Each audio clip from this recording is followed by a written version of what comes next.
নমস্কাৰ বন্ধু বান্ধৱীসকল, মোৰ আন এটি ভিডিঅ'লৈ আপোনালোক সকলোকে স্বাগতম। আজি হৈছে দেওবাৰ আৰু দেওবাৰ বুলিলে আমাৰ প্ৰত্যেকৰে আজি অলেখ কাম নহয়নে বাৰু। আৰু ময়ো ভাবিলোঁ যে আজি মোৰ দেওবাৰটোৰ বিষয়ে আপোনালোকক অকণমান জনাওঁ। এয়া ৰাতিপুৱা বতৰটো অকণমান সেমেকা, এইকেইদিন আচলতে ভালকৈ ৰ'দ দিয়া নাই, পাতল এজাক দুজাক বৰষুণ দি আছে। ধূলিবিলাক বাৰু মাৰ গৈছে, ভালেই হৈছে। এয়া দেউতা গোঁসাই ঘৰত সোমাই আছে। দেউতা এনেদৰে সদায় ৰাতিপুৱা গোঁসাই ঘৰত সোমাই গোঁসাই ঘৰভাগ ধুনীয়াকৈ মচে, তাৰপাছতে চাকি জ্বলাই আকৌ আমাৰ গাঁৱৰ নামঘৰটোলৈ চাকি জ্বলাবলৈ যায়। আজিও দেউতাই নামঘৰ ভাগ পৰিষ্কাৰ কৰিছে, তাৰপৰা এয়া কুশা অৰ্ঘাযোৰ বাহিৰত ধুইছে, তাৰপাছত দেউতাই সেৱা কৰিছে। দেউতাৰ পাছত এয়া মায়ে সেৱা কৰিছে, আৰু মাৰ সেৱা কৰা হ'লে মই সেৱা কৰিম। মায়ে সেৱা কৰি গোঁসাই ঘৰৰ পৰা ওলাই অহাৰ পাছত মই সেৱা কৰিবলৈ গোঁসাই ঘৰ ভাগত সোমালোঁ। আচলতে সৰুৰে পৰা এইটো অভ্যাস হৈ গৈছে মোৰ, ৰাতিপুৱাই সেৱাটি কৰি নল'লে ভাল নালাগে। তাৰপিছতে দেখিলোঁ যে বাহিৰত ৰ'দ দিবলৈ আৰম্ভ কৰিছে। ভালেই হৈছে, কাপোৰ কানি বহুত ধুবলৈ আছে। এইকেইদিন কাপোৰবিলাক ভালকৈ শুকোৱা নাই বৰষুণৰ কাৰণে। বাৰীলৈ গ'লোঁ, বাৰীত দেখিলোঁ বৰ ধুনীয়া ফুটুকী পখিলা এটি পাতত পৰি আছে। আচলতে এতিয়া বসন্তকাল, গতিকে ফুলবিলাকত পখিলাবিলাক উৰি ফুৰিছে আৰু য'তে ত'তে বিভিন্ন ৰঙৰ পখিলা। তাৰপিছতে মই কাপোৰ ধুলোঁগৈ।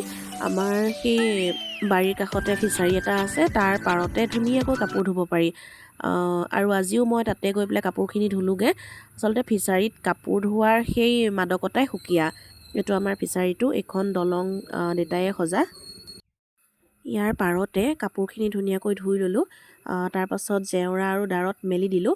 পথাৰ আছে যিহেতু বতাহো মাৰি থাকে, আৰু আজি যিহেতু ৰ'দো দিছে, গতিকে কাপোৰখিনি ধুনীয়াকৈ শুকাই যাব।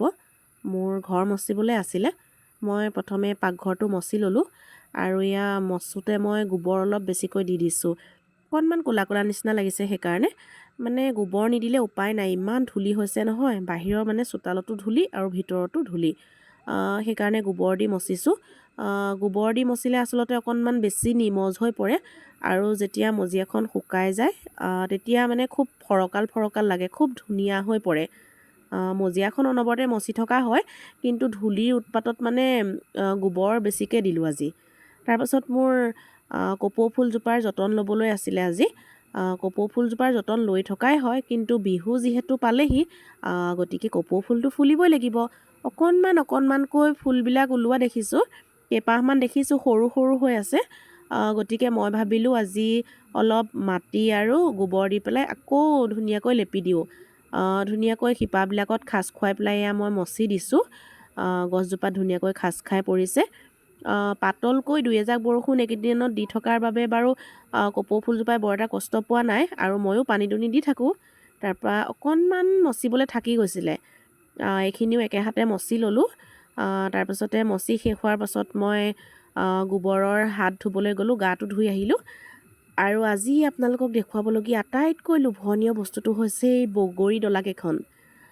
এইখিনি মায়ে নিমখত দি থৈছিলে, আৰু বাকী কেইদিন আচলতে শুকুৱাবলৈ তেনেকৈ সময় নাপাওঁ। আজি ভাবিলোঁ দেওবাৰ যিহেতু, গতিকে নিমখত থোৱা বগৰীখিনি বাহিৰলৈ অলপ উলিয়াই দিওঁ। এইখিনি মায়ে আচাৰ বনাব। তাৰপাছতে লাহে লাহে এয়া গধূলি হ'ব আৰু কামখিনি মোৰ শেষ হৈছে।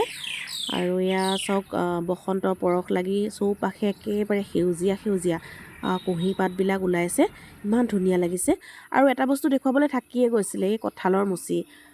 মই পুখুৰীলৈ যাওঁতে কঁঠালজোপাৰ ওচৰলৈ গৈছিলোঁ, একদম ধুনীয়াকৈ মুচিবিলাক লাগি আছে।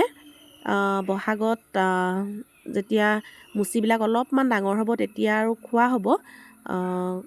দেখি ইমান ভাল লাগিলে, সেইকাৰণে ভাবিলোঁ আপোনালোককো অকণমান দেখুৱাওঁ। আৰু কেইবাজোপাতো এনেকৈ কঁঠাল লাগি আছে, কিন্তু সেইকেইজোপা বহুত ওখত আছে। এইজোপা অলপ তলত আছে কাৰণে মই কঁঠালৰ মুচিবিলাক দেখুৱাব পাৰিলোঁ। বাকী কেইজোপা বেছি ওখত থকাৰ কাৰণে দেখুৱাব চাগে নোৱাৰিম। এজোপা ওখ, তথাপি এজোপাত মানে অকণমান তললৈকে লাগে কাৰণে দেখুৱাব পাৰি আৰু। তাৰপিছত এইজনী আমাৰ মুমু খাই বৈ ধুনীয়াকৈ বহি আছে। আৰু কাম শেষ হোৱাৰ পাছত মই মাৰ ওচৰলৈ গ'লোঁ। মায়ে মোলৈ জুহালত ৰুটি ভাজি আছে, মাৰ ওচৰতে অকণমান বহিলোঁ। আজিৰ দিনটো ভালে ভালে শেষ হ'ল। আৰু এয়া আমাৰ পদূলিৰ পলাশজোপাত এতিয়াও ফুলবিলাক আছে। মই ফটোকেইখন আপোনালোকে চাব বুলি ইয়াতে দিলোঁ। দিনটো ভালে ভালে পাৰ হ'ল আজি। আপোনালোকৰো চাগে দিনটো ভালে ভালে গ'ল। আজিলৈ ইমানেই। নতুন এটা ভিডিঅ'ত পুনৰ আপোনালোকক লগ পাম। Bye bye.